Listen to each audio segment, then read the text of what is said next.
Next topic पे आते हैं, कॉन्सेप्ट ऑफ लिमिटिंग फैक्टर्स के, that is Shelford's law of tolerance.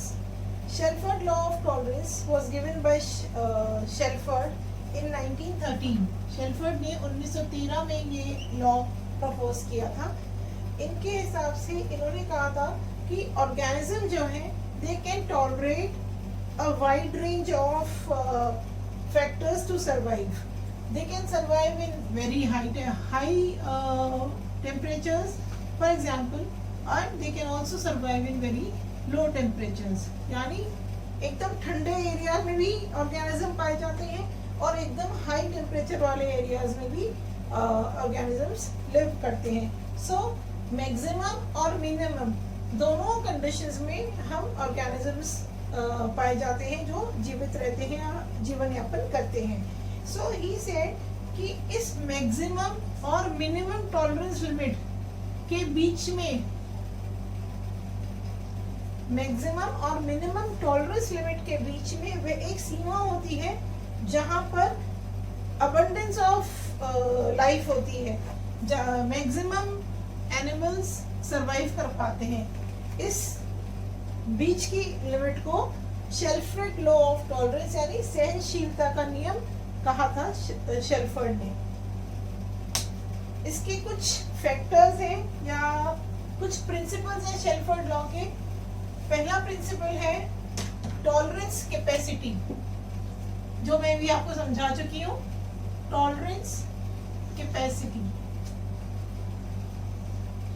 जो मैंने भी आपको समझाया कि हर एनिमल की, हर ऑर्गेनिज्म की कुछ अपनी सहनशीलताएं या किसी कारक को सहन करने की क्षमता होती है. कुछ में वो ज्यादा होती है और कुछ में ये क्षमता कम होती है.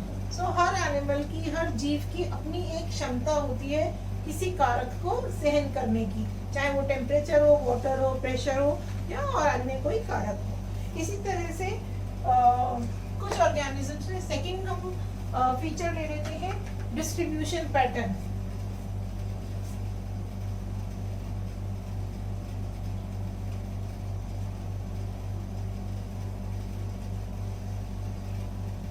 शेल्फर्ड लॉ का दूसरा प्रिंसिपल है distribution pattern. Organisms share a wide range of distribution pattern.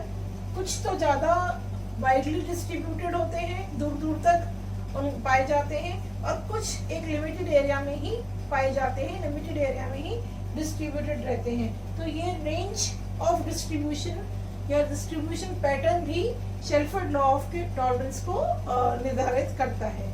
तीसरा प्रिंसिपल है जो निर्धारित करता है शेल्फर्ड लॉ ऑफ टॉलरेंस को, वो है limit of tolerance.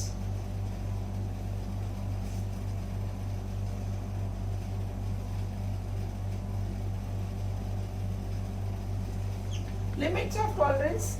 Ecological factors are present in optimum quantity, so it reduces the limit of tolerance to respective factors.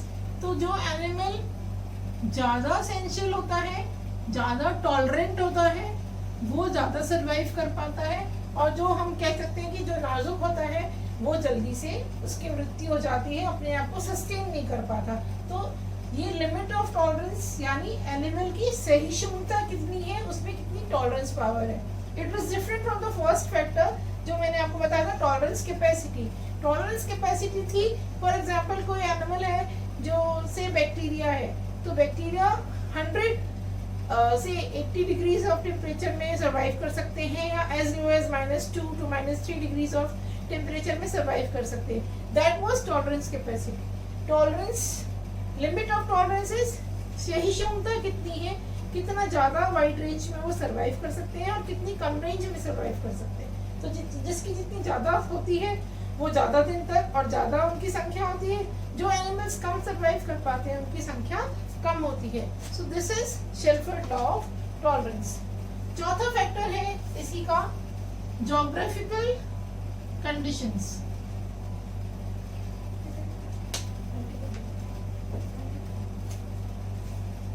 Geographical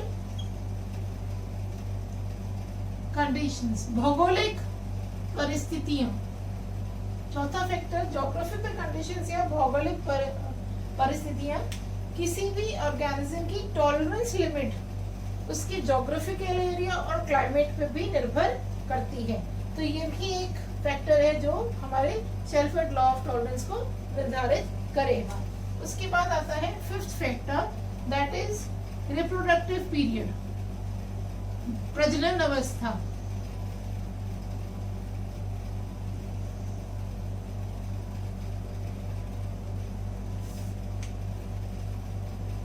reproductive pattern यानी रिप्रोडक्टिव जो पीरियड है, प्रजनन अवस्था जो किसी भी ऑर्गेनिज्म की, वो सबसे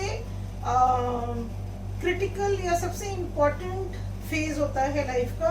तो उस फॉर्म में एनिमल कितना टॉलरेंट लिमिट शो करता है, उस पे Shelford law of tolerance dependent होता है। तो हम देख रहे थे reproductive period as critical phase, जिसमें टॉलरेंस लिमिट रिप्रोडक्टिव की हम स्टडी कर रहे हैं। तो इसमें हमने देखा है कि ब्लू क्रैब होता है, this blue crab is able to live both in sea water as well as fresh water, परंतु इसके जो लार्वा हैं they are not able to live in fresh water, ये फ्रेश वाटर में इनकी डेथ हो जाती है।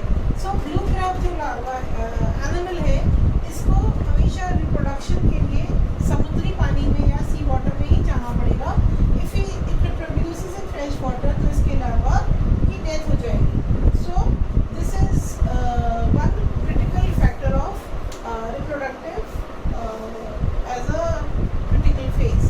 Now we see how to nomenclature the tolerance limit of the animals. कि हम कैसे उनका nomenclature करते हैं।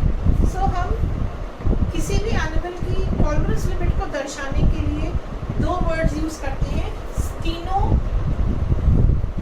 And Yuri. प्रीफिक्स में यानी शब्द के पहले स्टीनो या यूरिन लगाते हैं, तो स्टीनो और यूरी से हम दर्शाते हैं कि उसकी टॉलरेंस लिमिट कैसी है। अगर कम टॉलरेंस लिमिट है, लेस टॉलरेंस लिमिट है, तो स्टीनो लगाते हैं शब्द के पहले, और यूरी मतलब टॉलरेंस लिमिट ज़्यादा है या रेंज ऑफ टॉलरेंस लिमिट ज़्यादा है। फॉर एग्जाम्पल पहले स्टीनो हेलाइन को देख लेते हैं। स्टीनो हेलाइन, स्टीनो 4-5 तरह की टॉलरेंस होती है। फॉर एग्जाम्पल थर्मल यानी टॉलरेंस टू टेम्परेचर, सेकेंड होती है water, so hydric, steam hydric, that is tolerance to water. Then we have haline, that is tolerance to salinity of the environment, salt concentration, and last we have phagic,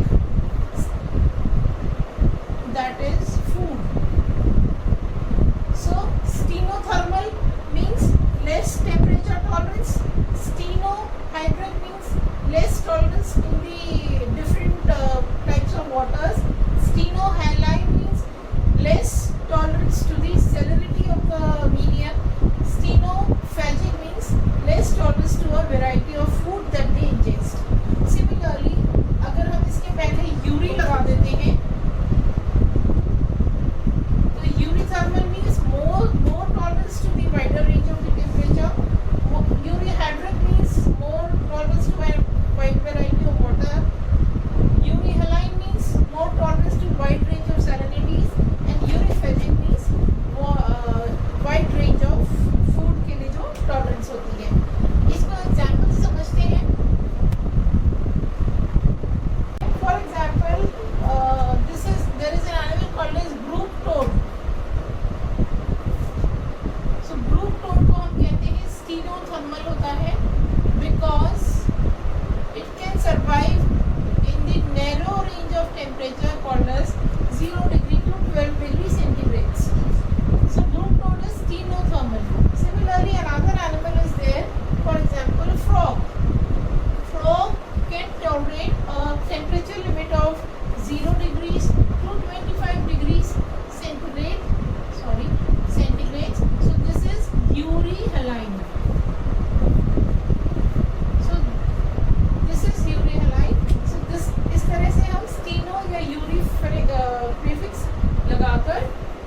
tolerance limit का